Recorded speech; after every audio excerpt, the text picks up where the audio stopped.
Olá, bem-vindos ao quadro. Como vimos nas últimas aulas, briófitas e pteridófitas possuem anterozoides, que são gametas masculinos flagelados. E esses gametas precisam de nadar até encontrar a oosfera, que está no arquegônio, que é a estrutura reprodutora feminina. Então, briófitas e pteridófitas dependem da água para a reprodução. Nas gimnospermas, o processo é diferente. E aí, a partir dessa aula, vamos começar a exemplificar utilizando o ciclo de vida de um pinheiro. E aí, então, eu vou representar aqui a estrutura de dois pinheiros. Os pinheiros podem chegar até 30 metros de altura ou mais.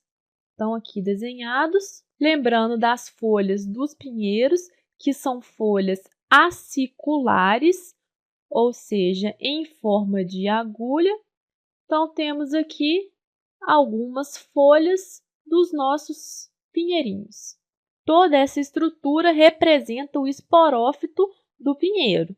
E aí, na mesma planta ou em plantas separadas, podemos ter o desenvolvimento de estruturas reprodutoras masculinas e estruturas reprodutoras femininas. Nas gimnospermas, essas estruturas são chamadas de estróbilos. E aí o estróbilo masculino, que eu vou representar aqui em maior detalhe, ele pode ser chamado de microstróbilo. Então, temos aqui o microstróbilo, que é o estróbilo masculino. Já o estróbilo feminino é uma estrutura bem maior. E esse estróbilo feminino pode ser chamado também de megastróbilo. E possivelmente você já viu o estróbilo feminino. O estróbilo feminino é a pinha, que possivelmente você já viu na época de Natal, muito utilizada como enfeite. Então, temos aqui o megastróbilo, que é o estróbilo feminino. Aí, no microstróbilo, ocorre a produção de grãos de pólen, que nós já detalhamos na última aula.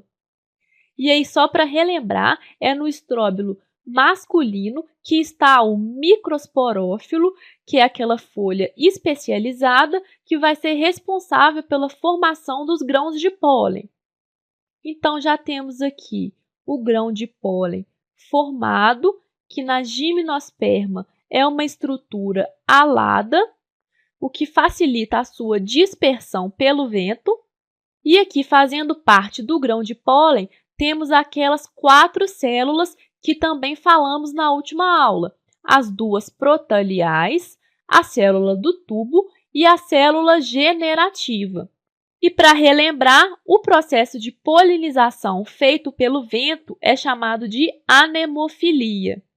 E aí, através do vento, esses grãos de pólen serão levados para longas distâncias, podendo atingir outras plantas.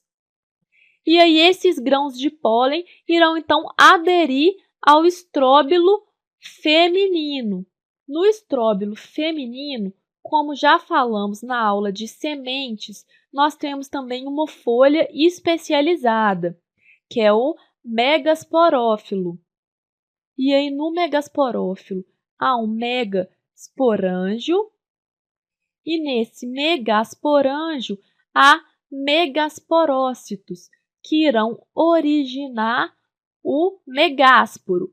O megásporo vai se dividir, formando aqui o megagametófito feminino.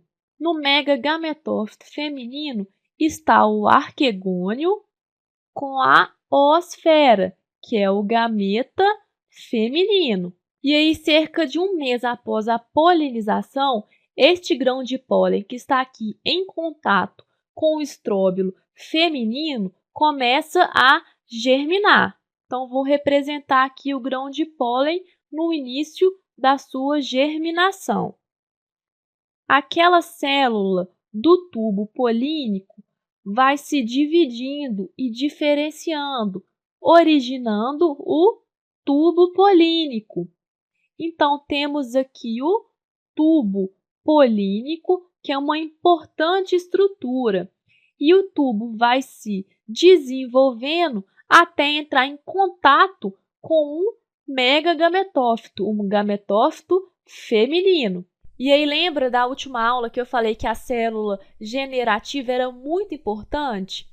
Pois então, essa célula se divide por mitose, formando duas células que chamamos de células espermáticas.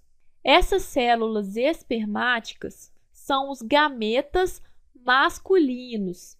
Uma dessas células irá degenerar, a outra irá percorrer o tubo polínico e encontrar com a oosfera, fecundando e formando o zigoto. Nós temos aqui agora formado o zigoto, que depois irá se desenvolver no embrião. E aqui, para terminar, vamos nomear as estruturas. Os pinheiros são os esporófitos. O grão de pólen que contém o gameta masculino é o gametófito masculino. E este tecido aqui, que foi originado pela sucessiva divisão do megásporo, é o gametófito feminino ou megagametófito. Este tecido aqui que envolve a oosfera dentro do arquegônio. Então, pessoal, vamos parar por aqui com a formação do zigoto e na próxima aula continuaremos o ciclo. Até lá!